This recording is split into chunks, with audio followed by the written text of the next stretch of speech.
সালামু আলাইকুম। তো অবশেষে আসিফ নজরুল সাহেবের সরকার ফৌজদারি কার্যবিধিকে সংশোধন করেছে।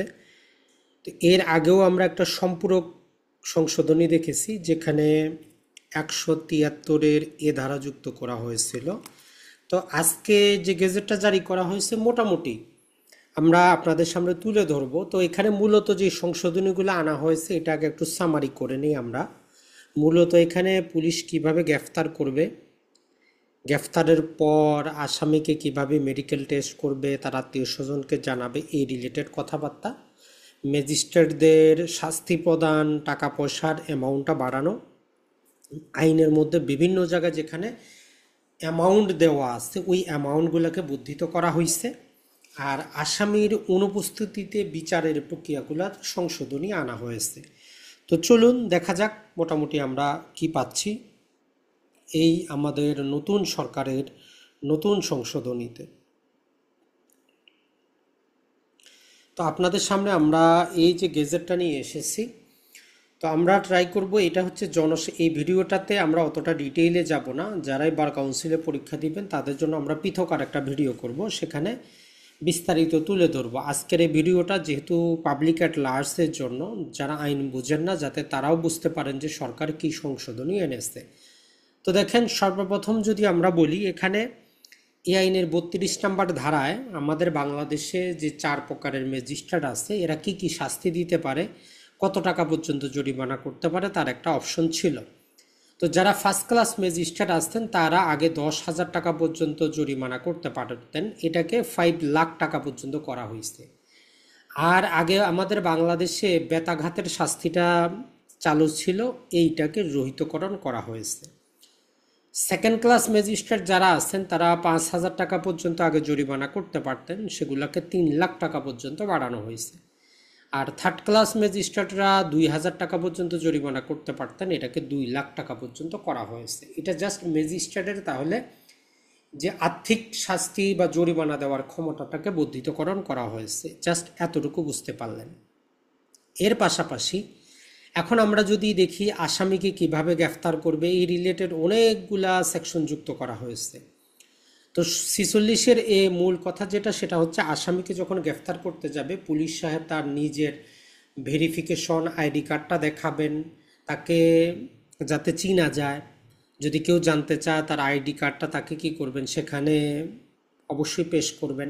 অ্যাটলিস্ট বাই একজন সাক্ষীর সামনে অন্তত তাকে কি করবেন, গ্রেফতার করবেন, অথবা তার ফ্যামিলি মেম্বার যারা আছেন, নিকটাত্মীয় যারা আছেন, এমন একজন ব্যক্তি যাতে থাকে, যেটা মেমোরান্ডামে থাকতে হবে। এরপরে যদি আমরা দেখি যে অন্তত গ্রেফতারের 12 ঘন্টার মধ্যে তার নিকটাত্মীয় অথবা উনি যাকে ইনফর্ম করার জন্য বলেন অথবা তার আইনজীবীর সাথে যোগাযোগ করার ব্যবস্থা করে দিতে হবে। যদি কোনো আঘাতপ্রাপ্ত হন তার চিকিৎসা করাইতে হবে। এই জিনিসগুলাই জাস্ট এখানে বলা হয়েছে। আর 12 ঘন্টার মধ্যে তার পছন্দের আইনজীবীর সাথে তাকে যোগাযোগ করার ব্যবস্থাটা করে দিতে হবে। এরপরে 46-এর বিতে হচ্ছে যে যাকে কাকে গ্রেফতার করা হচ্ছে ডেইলি এন্ট্রিগুলো মেনটেন করতে হবে, superintendent of police up to date করবেন। এই জন্য 46-এর বিয়ে বলতেছে এই জন্য একজন ডেজিগনেটেড অফিসার নিয়োগ করা থাকবে, যে ওই টোটাল জেলার মধ্যে কতজন গ্রেফতার হচ্ছে, কোন আইনে গ্রেফতার হচ্ছে, তার গ্রেফতারের ক্ষেত্রে তার স্বাস্থ্য পরীক্ষাটা যাতে থাকে। এরপরে examination of arrest person by medical officer, গ্রেফতারকৃত ব্যক্তিকে ডাক্তার দ্বারা তাকে পরীক্ষা নিরীক্ষা করানো, এই জিনিসগুলো। এরপরে চলে আসি 51 ধারা। 51 ধারায় যে কোনো আসামিকে যখন কি করা হয়, তাকে আটক করা হয়, তার কাছে যে জিনিসপত্রগুলো পাওয়া যায় এগুলা লিস্ট তৈরি করতে হবে। এগুলার অবশ্যই একটা সিজার লিস্ট তৈরি করতে হবে, করে কি কি পাওয়া গেল ওই আসামিকে 1 কপি দিতে হবে। 54 ধারায় আগে অনেকগুলা কারণ ছিল যার কারণে পুলিশ গ্রেফতার করতে পারবো, ওই কারণগুলাই আছে, কিছু এডিশনাল দেওয়া হয়েছে। অর্থাৎ পুলিশ অফিসারের সামনে যখন কোনো কগনিজেবল অফেন্স ঘটবে পুলিশ অফিসার গ্রেফতার করতে পারবে, যখন তার কাছে রিজনেবল কেউ কমপ্লেইন দিবে, কোনো প্রকার ক্রেডিটেবল ইনফরমেশন পাওয়া যাবে, মানে আগের সেগুলাই আছে যে পুলিশ বিনা ওয়ারেন্টে কি কি কারণে গ্রেফতারটা করতে পারে, ওই জিনিসগুলো এখানে দেওয়া আছে, নতুন কিছু কিন্তু নাই। এরপরে যদি আমরা দেখার চেষ্টা করি, আমাদেরকে যে জিনিসটা বলতেছে যে 54-এর পরে 54 এতে বলতেছে person arrested to be inform reason of arrest, কী কারণে গ্রেফতার করা হলো সেটা তাকে জানাইতে হবে। এরপরে 67 এতে জাস্ট যে জিনিসটা বলতেছে যে যদি কাউকে গ্রেফতার করে ম্যাজিস্ট্রেটের সামনে আনা হয়, ম্যাজিস্ট্রেট লক্ষ্য করবেন যে গ্রেফতারের নিয়ম কানুন সব কিছু মানা হয়েছে কিনা, এই জিনিসগুলো। এরপরে যদি আমরা দেখি যে এই যে সমন দেওয়া, কোর্ট কি করতে পারে, সমনের প্রক্রিয়াটা ডিজিটাল SMS এর মাধ্যমে, হোয়াটসঅ্যাপের মাধ্যমে, ভয়েস কলের মাধ্যমেও দেওয়া যাবে, এই জিনিসটা দেওয়া হয়েছে। আগে ফৌজদারি সমনটা শুধু পুলিশ সদস্যকে দেওয়া যাইত, মেল শব্দটাকে বিলুপ্ত করা হয়েছে, মানে পরিবারের যে কোনো সদস্যকে দেওয়া যাবে সমনটা। এরপরে যদি আমরা দেখি 167, যেখানে আমাদের জামিন দেওয়ার কথা বলা আছে, তো ম্যাক্সিমাম যে কি করতে পারবে 15 দিন পর্যন্তই আগের মতো জামিন, এই রিমান্ড দিতে পারবে, রিমান্ডের কথাবার্তা রিমান্ডটা দিতে পারবে, এর বেশি না। এরপরে যদি আমরা দেখি গুরুত্বপূর্ণ এখানে যে শোন অ্যারেস্ট দেখানো হয়, যে একটা মামলা জামিন নিলে আরও 10টা মামলা দেখায়, তো এরকম ক্ষেত্রে বলতেছে যে ম্যাজিস্ট্রেট সাহেব ওই মামলার ডায়েরি এন্ট্রি যাবতীয় তথ্য দেখে আসামিকে আদালতে উপস্থিত করে তারপরে গ্রেফতার বা অ্যারেস্ট দেখাবেন। 173 বিতে provision for completion of investigation সমাপ্তির ক্ষেত্রে একটা 60 দিনের ওয়ার্কিং ডে, 60 কর্মদিবসের একটা বাধ্যবাধকতা তারা নিয়ে এসেছে। যদি না করা হয় এক্ষেত্রে ওই অফিস চাইলে বিচারক অন্য ব্যক্তির দ্বারা ইনভেস্টিগেশন করাইতে পারেন, ওই ব্যক্তির ক্ষেত্রে এটা ইনক্যাপাবল এরকম রিমার্ক করতে পারেন। এরপরে যে মামলাগুলো নালিশি মামলা দায়ের হয় ওই রকম ক্ষেত্রে আগে সমন জারি বাধ্যবাধকতা ছিল, সমন জারি না হইলে খালাস হইতো না। এখানে বলতেছে যে সমন জারির দরকার নেই, একটু চেঞ্জ করা হয়েছে। কোনো মামলা যদি কমপ্লেনের ভিত্তিতে কি করা হয় সেখানে দায়ের করা হয়, আর যদি বাদী যদি না আসেন তাহলে মামলাটা অ্যাকুইট করা যাবে। এরপরে 250 ধারায় যদি কেউ ভুয়া তুচ্ছ মামলা করে সেক্ষেত্রে বিচারকে, আগে মেয়ে ছিল, চাইলে উনি ওই যিনি মিথ্যা মামলা করেছেন তাকে জরিমানা করতে পারত। এখানে সেল দেওয়া হয়েছে যে অবশ্যই বিচারক করবেন। আগে যেটা বলা হয়েছে যে আগে 1000 টাকা ছিল, এটার পদে 50,000 টাকা, 1000 টাকায় 50,000 টাকা করা হয়েছে। আর 500 টাকা ছিল সেকেন্ড ক্লাস ম্যাজিস্ট্রেটের ক্ষেত্রে, এইটা 25,000 টাকা নিয়ে আসা হয়েছে। অনাদায়ে 100 টাকাগুলার পরিবর্তে 5,000 টাকা, 3,000 টাকা জরিমানার পরিবর্তে 1 লাখ টাকা, মানে পেকুনারিটা সব জায়গায় বাড়ানো হয়েছে।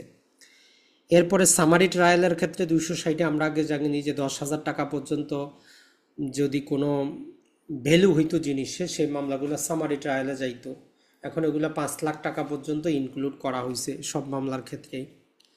এরপরে 264 যুক্ত করা হয়েছে, এখানে special procedure for summary trial. Summary ট্রায়ালের ক্ষেত্রে বলতেছে অন্য কোনো আইনে যে 62 ধারায় যাই কিছু থাকুক, যে framing of charge, recording of evidence, examination of accuse under section 342 and pronouncement of judgement may applicable be complete within the same day. অর্থাৎ সামারি ট্রায়ালটা যাতে একদিনেই শেষ করা যায়, বিচারটা দ্রুত বিচার হবে এইটা।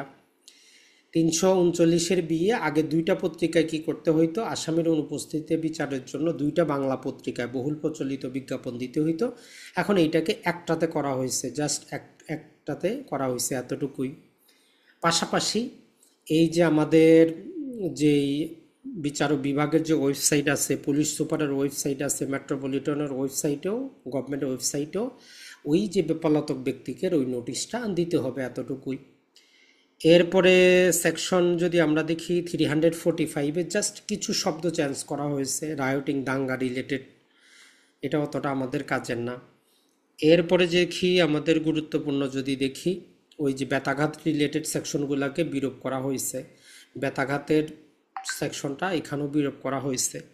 পাশাপাশি আগে 50 টাকা পর্যন্ত জরিমানা করলে আপিল করা যাইতো না, এখানে 5,000 টাকা ইনক্লুড করা হয়েছে।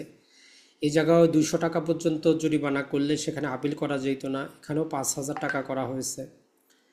পাশাপাশি জামিন রিলেটেড 498 ধারা যেটা বলা হয়েছে, জামিনের ক্ষেত্রে কোর্ট কিছু কি করতে পারবে, উপযুক্ত কন্ডিশন আরোপ করতে পারবে যাতে ব্যক্তি কি জামিনে থাকার পর ভালো আচরণ করে, এই রিলেটেড। এইটা ছাড়া যদি আমরা দেখি গুরুত্বপূর্ণ 540-এর এতে যখন 2 বা ততোধিক আসামি থাকতো সেক্ষেত্রে একজনের অনুপস্থিতিতে আইনজীবী অন্যজনে করা যেত, এখানে দুইবার পরিবর্তে একজন হইলেও বলা হচ্ছে, এক অথবা একের অধিক হোক, ওই আসামির পরিবর্তে তার আইনজীবী উপস্থিত থাকলেও যাতে মামলা চলতে পারে, এই রকম জিনিস দেওয়া হয়েছে। অর্থাৎ আসামির অনুপস্থিতিতে যে জাস্ট আইনজীবীর অনুপস্থিতিতেও ফৌজদারি মামলা যাতে চলতে পারে, এই নিয়ম দেখা হয়েছে। এরপরে যদি আমরা দেখি 544 এক্সপেন্স অফ কমপ্লেইন্যান্ট অ্যান্ড উইটনেস, অর্থাৎ অনেক ক্ষেত্রে যেটা হইতো যে মামলা যারা সাক্ষী হিসাবে আসবেন এদের টাকা পয়সা খরচের প্রকাশ দরকার পড়তো। তো এটা বলতেছে যে এখন এই যে এক্সপেন্স অ্যান্ড প্রোটেকশন অফ কমপ্লেইন্যান্ট, যিনি অভিযোগটা করলেন তার সুরক্ষার জন্য, সাক্ষীদের সুরক্ষার জন্য, ভিকটিমের সুরক্ষার জন্য এক্ষেত্রে টাকা পয়সা খরচাপাতির আদেশ দেওয়া যাবে। এরপরে যদি আমরা দেখি এক্ষেত্রে যে শিডিউল যেটা দেওয়া আছে, ওই শিডিউলের 2 নম্বর শিডিউলের কলামের মধ্যে কিছু সংশোধনী আনা হয়েছে। অর্থাৎ কিছু অপরাধ ছিল যেটা নট কম্পাউন্ডেবল ছিল, সেটাকে কম্পাউন্ডেবল করা হয়েছে। আপোষ যেটা করা যাইতো না ওইটাকে করা যাবে। ডিট্টো যেটা ছিল মানে আপোষ করা যাইতো না, সেটাকে আপোষ করা যাইতো, সেটাকে আপোষ করা যাবে না বলা হচ্ছে। কিছু মামলায় সমন আসতো, কিছু মামলায় বেইলেবল ছিল, এটাকে নন বেইলেবল করা হয়েছে। আর একটা ফর্ম যুক্ত করা হয়েছে। তো এখানে হচ্ছে মেমোরান্ডাম অফ অ্যারেস্ট 46-এর এ মোতাবেক, মানে অ্যারেস্ট করলে কিভাবে মেমোরান্ডামটা তৈরি করা হবে। তো এই হচ্ছে মোটামুটি জাস্ট জনসাধারণ বা ব্যক্তি হিসাবে আমরা এতটুকুই জানলাম যে কি সংশোধনী আনা হয়েছে। মূলত যদি আমরা বলি, এই সংশোধনীর ফলেও ফৌজদারি মামলা দ্রুত তাৎক্ষণিক নিষ্পত্তি হওয়ার কোনো সম্ভাবনা নাই। যতই আপনি এই সংশোধনী আনেন, মূল অবকাঠামো আমাদেরকে কি করতে হবে, সংশোধনীর ক্ষেত্রে আনতে হবে। একটা ব্যক্তিকে গ্রেফতার করার পূর্বে তার জন্য প্রাইমা ফেসি কালেকশন অফ এভিডেন্স করার ব্যবস্থা করা দরকার ছিল। যে প্রাইমা ফেসি যদি কালেকশন অফ এভিডেন্স করা হয় তখন আসামিকে গ্রেফতারের সুযোগ দিলে সবচেয়ে বেস্ট হইতো। তো যাই হোক, মোটামুটি আমরা দেখলাম। আগামী ভিডিওতে আমরা আরও ডিটেইলে পূর্বে কী ছিল বর্তমানে কী আছে সেটাও আলোচনা করবো। আসসালামু আলাইকুম।